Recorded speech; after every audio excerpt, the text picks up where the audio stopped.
everything he does throughout the book of John, he seeks his glory. And at the same time, when Jesus seeks his own glory, it's not a selfish thing, it's a loving thing. And maybe you're not convinced of that idea, and so that's why I want to go to the text, and I want to read a little bit of the book of John. So I'll be in John chapter 11. And I want to read the first 6 verses. Now a certain man was ill, Lazarus of Bethany, the village of Mary and her sister Martha. It was Mary who anointed the Lord with ointment and wiped his feet with her hair, whose brother Lazarus was ill. So the sisters sent to him, saying, Lord, he whom you love is ill. But when Jesus heard it, he said, this illness does not lead to death. It is for the glory of God, so that the Son of God may be glorified through it. Now Jesus loved Martha and her sister and Lazarus. So when he heard that Lazarus was ill, he stayed 2 days longer in the place where he was. Throughout the Gospel of John, we always see examples of Jesus doing signs, multiplying the bread, healing the sick, to point to himself. So in John chapter 6, for example, when Jesus multiplies the bread, he uses the physical thing that he does for the people, namely giving them bread. He uses that to show who he is, that he's the bread of life. And in the Gospel of John, Jesus, by this time, is well known as a healer, as a person who's active in the public eye. So Jesus has already made friends with Lazarus, Martha, and Mary, and they come to him thinking they can trust Jesus, which they can't.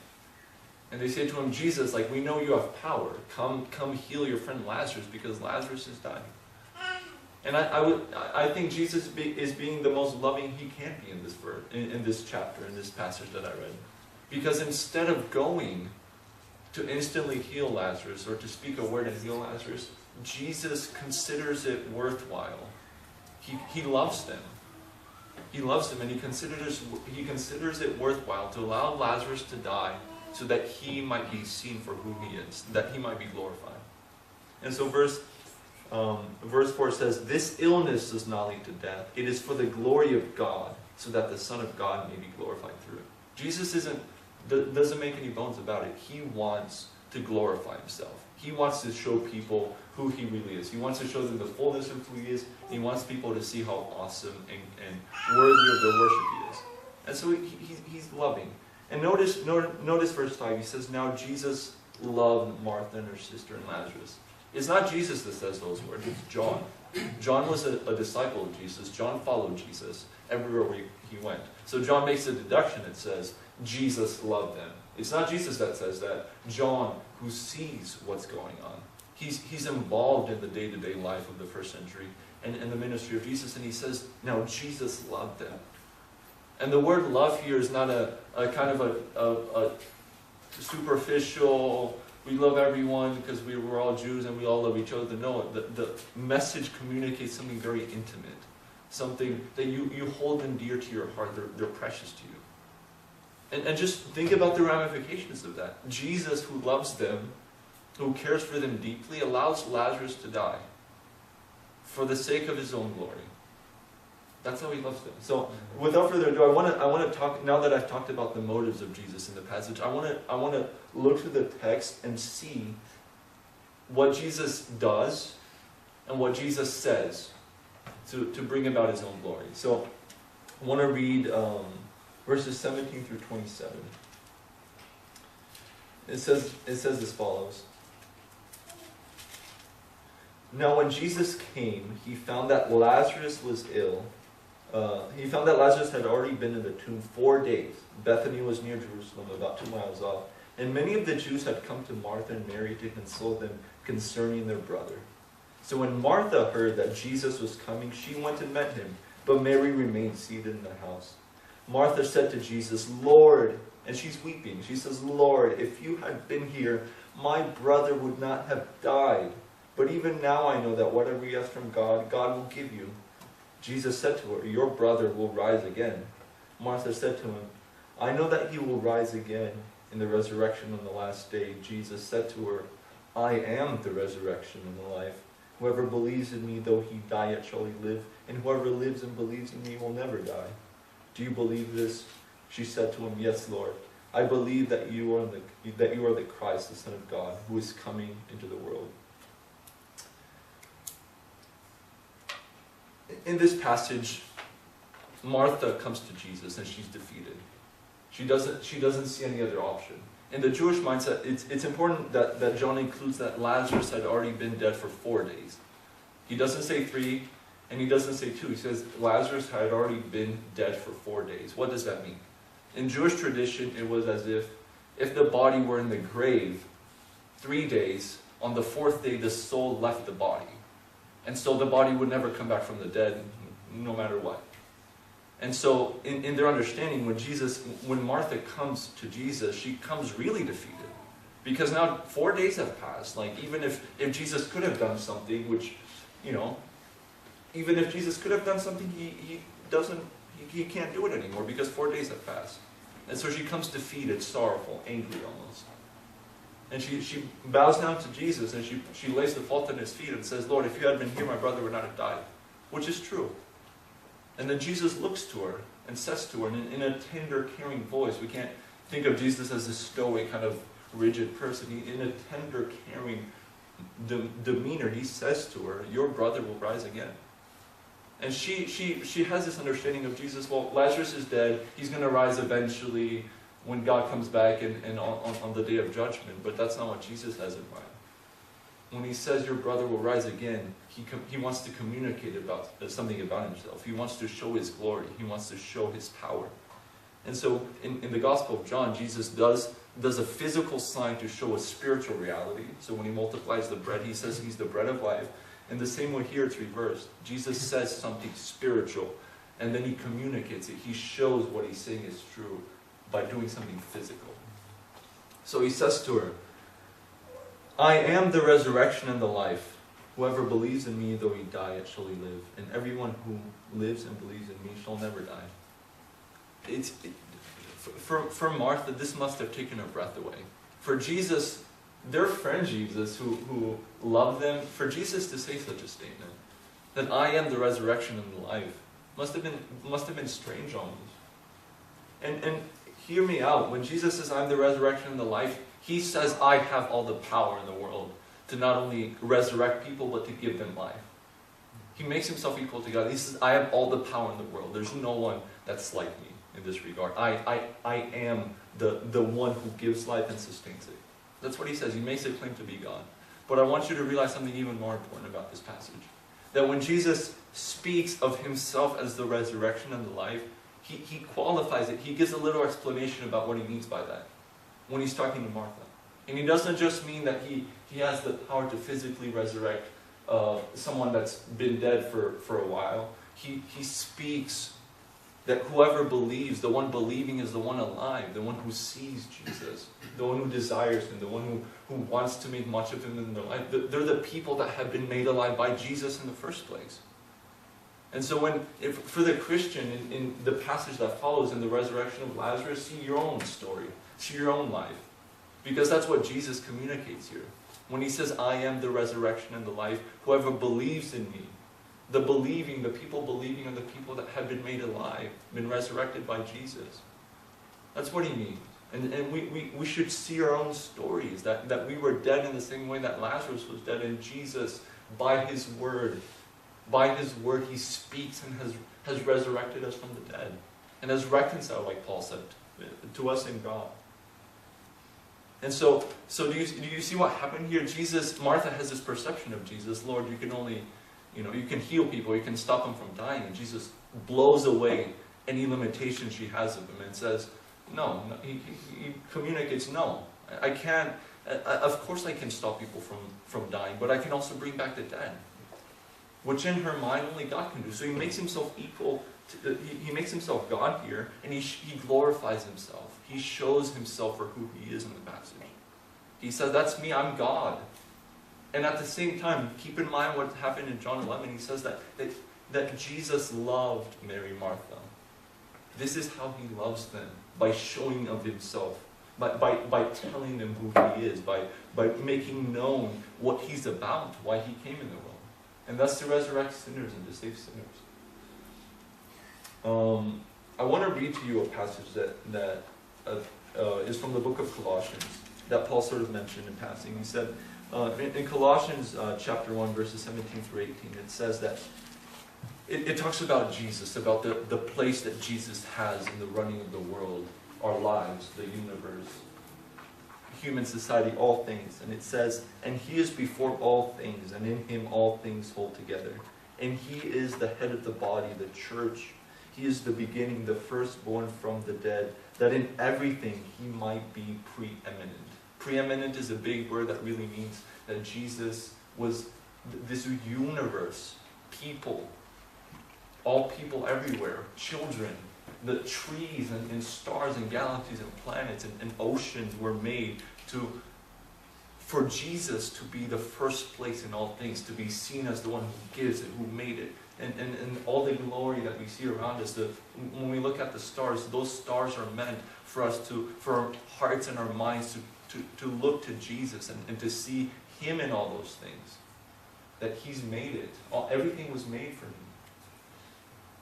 And so in John chapter 11,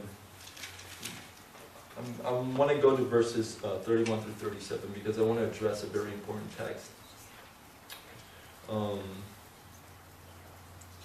So I'll start with verse 31. It says, when the Jews who were with her in the house, consoling her, saw Mary rise quickly and go out, they followed her. Because at this point, Mary had heard that Jesus was in the area.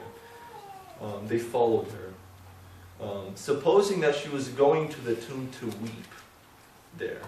Now when Mary came to where Jesus was and saw him, she fell at his feet, saying to him, Lord, if you had been here, my brother would not have died. When Jesus saw her weeping, and the Jews who had come with him also weeping, he was deeply moved in his spirit and greatly troubled, and he said, where have you laid him? They said to him, Lord, come and see. Jesus wept. So the Jews said, see how he loved him. But some of them said, could not he who opened the eyes of the blind man also keep this man from dying? I want you to imagine the scene. I want you to imagine what's actually taking place there. Jesus comes amongst them. Jesus is well known as a healer. And remember, Jesus' intention is to glorify himself, to show himself as he is. And so he's surrounded by people that almost mock Jesus, that say, couldn't this man, if he loved Lazarus so much, couldn't this man who opened the eyes of the blind also keep this man from dying? Do you see the issue? They think that Jesus only has power to stop life from becoming death. That's in their minds, that's what they think. They think Jesus only has the power to stop, to prolong, to make someone's life longer. And Jesus weeps and I don't think Jesus weeps because he misses Lazarus. He's going to resurrect him in the next 5 minutes. Let's be honest. Jesus weeps because he sees these people not giving him the glory that he deserves. And he's serious. He weeps, and the weeping is not a few tears. A weeping is prolonged sorrow that emanates through your voice, and you can tell someone's upset. And this is Jesus at this point. People don't see him, so he's upset, he's sorrowful at this. And at the end of the day, what happens to Lazarus when Jesus says in verse 4, Jesus said to her, did I not tell you that if you believed, you would see the glory of God? So they took away the stone, and Jesus lifted up his eyes and said, Father, I thank you that you have heard me. I knew that you always hear me, but I said this on account of people standing around me, that they might believe that you sent me. When he had said these things, he cried out with a loud voice, Lazarus, come out. The man who had died came out, his hands and feet bound with linen strips, and his face wrapped with a cloth. Jesus said to him, unbind him and let him go. Jesus is emphatic, and we can see that Jesus expands the horizons of people's understandings. People have this small understanding of Jesus as simply a human that does nice things, and he blows everything. He blows their ideas of him away. And he says, I'm not only like that. I'm not only a healer, but I'm God himself. I'm God himself. I have power over life and death, which only God could have. That's what he makes of himself. That's his intention.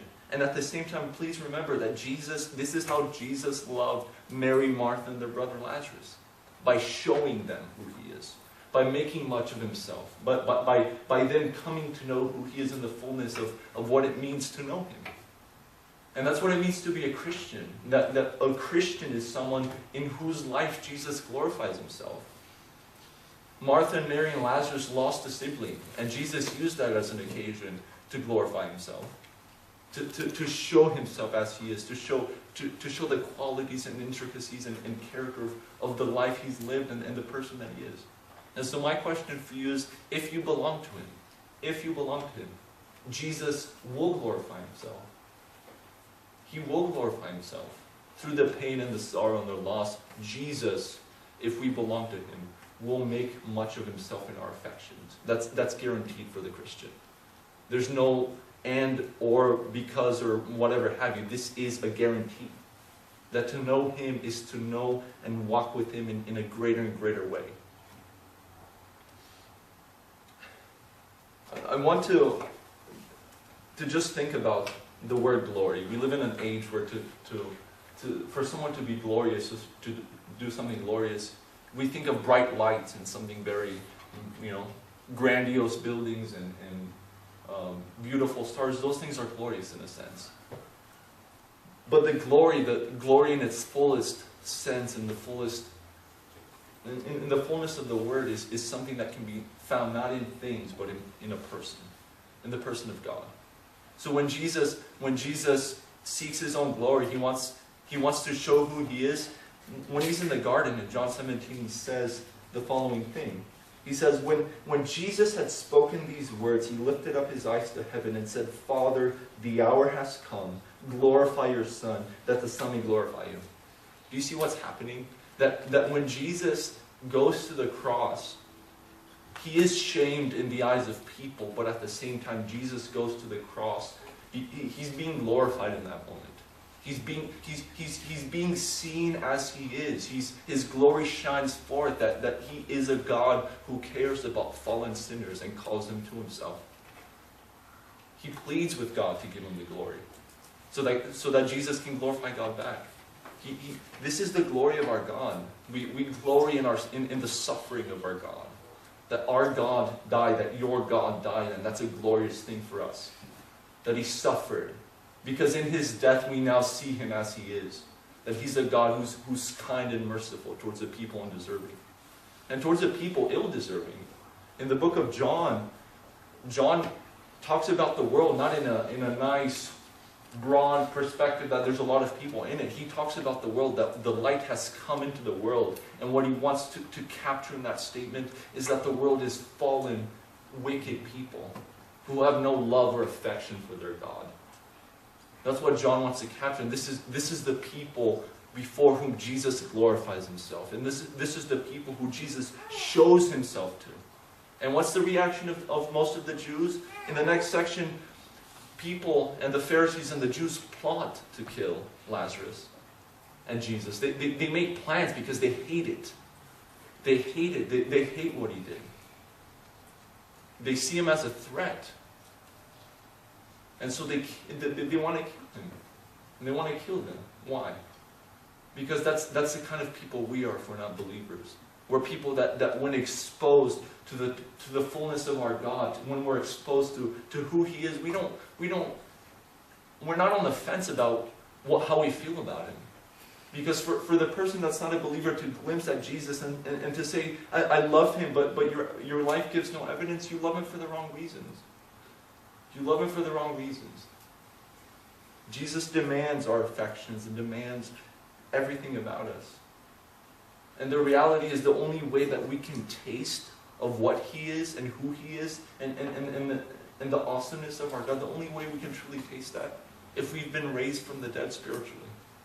And you know how much of a decision or a point you have or ability in that regards? None. Because in the same way that Jesus spoke to Lazarus, he spoke to our souls. And he's spoken, and he still speaks to souls today. He speaks to our souls. Come out of the grave. Come out. And that's what he said to us. And that's what it means to live by grace, to know that he has resurrected us. That at one time we were enemies to him. He's resurrected us, and now he's the one who gives us the life to continue as Christians, who gives us the grace to see him as he is. There's a beauty in the Christian life, in the Christian experience, where we see that it's God. It's God. It's all about God. It's God's doing. The Christian life is God's doing. I want to read, sort of as a conclusion, I want to read a verse from 2 Corinthians that really captures the Christian life and what it means to grow in the Christian life. I want to read 2 Corinthians chapter 3, verse 18. And we all, with unveiled face, beholding the glory of God, are being transformed into his image. Paul's talking about Christians, and he's saying that we all, the Christian experience is beholding our God, beholding this one that died and has mercy and compassion on sinners. And our life as Christians is beholding more and more of him so that we become more and more like him. It's a simplicity, it's a beauty to it.